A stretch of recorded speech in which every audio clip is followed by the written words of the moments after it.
नमस्कार, मैं हूं आपके साथ कौशकी और आपका हमारे चैनल आवाज़ इंडिया लाइव में स्वागत है। लेटेस्ट खबरों को सबसे पहले देखने के लिए हमारे चैनल को सब्सक्राइब करें और बेल आइकन को दबाना ना भूलें। खबरें पसंद आने पर लाइक जरूर करें। चलते हैं अगली खबर की ओर। अगली खबर झारखंड गढ़वा से आ रही है। आपको बता दें कि पलामू जिला रेडमा डाल्टनगंज में पारा शिक्षक संतोष प्रजापति के आवास पर कोरोना काल को लेकर सोशल डिस्टेंस का पालन करते हुए पलामू प्रमंडलों प्रमंडलीय पारा शिक्षक संघ की एक बैठक आयोजित की गई, जिसमें सर्वसम्मति कोरोना जैसी वैश्विक महामारी की चर्चा करते हुए इसके बचाव पर चर्चा की गई। इसके साथ ही संघ के सभी सदस्यों द्वारा सर्वसम्मति से निर्णय लिया गया कि झारखंड के सभी जिला के एनसी पारा शिक्षकों द्वारा रांची में मुख्यमंत्री हेमंत सोरेन जी, शिक्षा मंत्री, राज्यपाल, शिक्षा परियोजना के निदेशक, मानवाधिकार आयोग कार्यालय में ज्ञापन सौंपकर इच्छा मृत्यु की मांग करेंगे।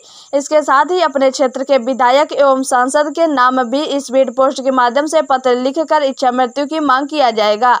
इस बैठक में धीरज मिश्रा, सुधा दुबे, जितेंद्र सिंह सहित दर्जनों पारा शिक्षक मौजूद रहे। देखिए पूरी खबर हमारे संवाददाता दयानंद यादव के साथ। विगत अप्रैल 2019 के बाद से हम लोग को पेमेंट बकाया रह गया है। हम लोग सरकार के आदेश के उपरांत काम कर रहे हैं। सचिव का आदेश, लेटर के आदेश पर काम कर रहे हैं। उसका सारे का पत्रांक दिनांक आप अगर नोट करना चाहें तो हम देना चाह रहे हैं आपको। स्टेट गवर्नमेंट नोटिफिकेशन डेटेड 28/12/2019 पहला ये था जिसके थ्रू हम लोग काम कर रहे थे, उसमें नोटिफिकेशन मिला था।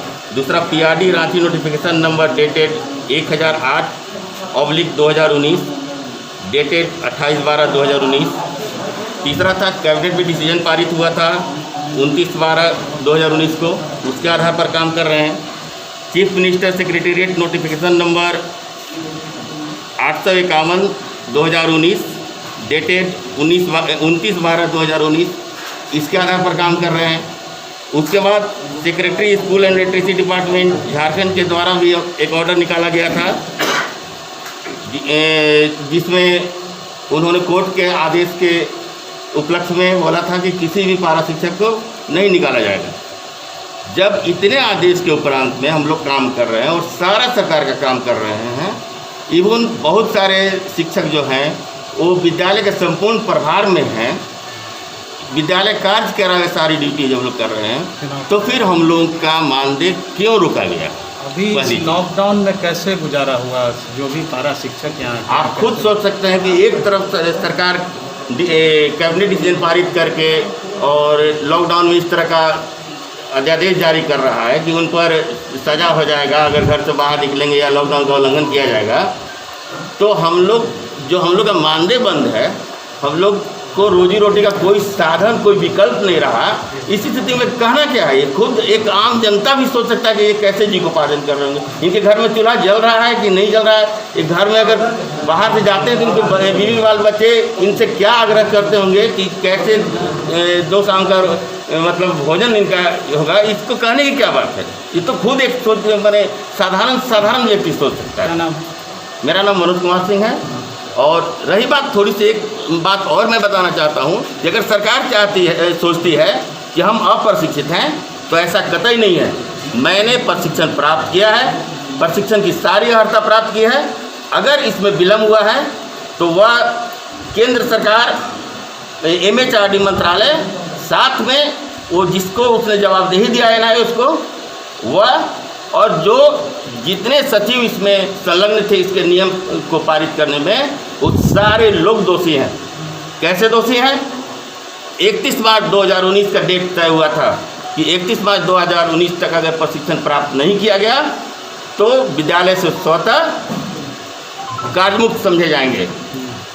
MHRD जिस NIS को यह जवाबदेही दी, उन्होंने खुद इस कार्य को 31 मार्च 2019 तक नहीं पूरा किया और 2020 तक, मार्च 2020 तक इन्होंने कार्य पूरा किया और वही कार्य अधूरा। उन्होंने MHRD को यह गलत संदेश दिया कि मैं अपना कार्य पूरा कर लिया हूँ।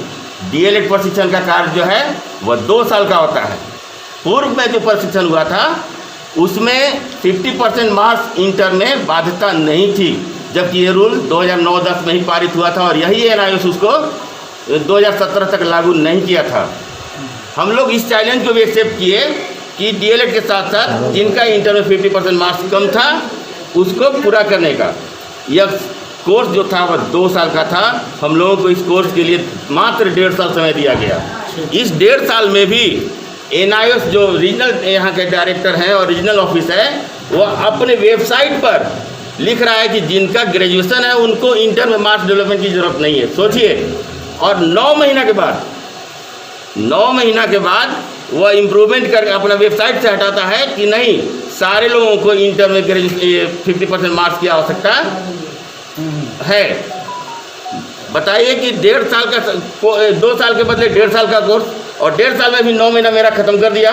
अब 9 महीना जो बचा उसमें किसी तरह का कोई प्लेटफॉर्म नहीं दिया एडमिशन के लिए। किसी तरह से लोग इम्प्रूवमेंट किए, सारे लोग करीब इम्प्रूवमेंट कर लिए। अब उसके बाद क्या जाति कर रहा है, पोर्टल बंद कर दिया। तुम्हारी गलती सारी चीज़, और तुम हर कदम पर हमको ये कर रहे हो। ये कैसा हिटलर सही है? इनको तो खुद नैतिकता के आधार पर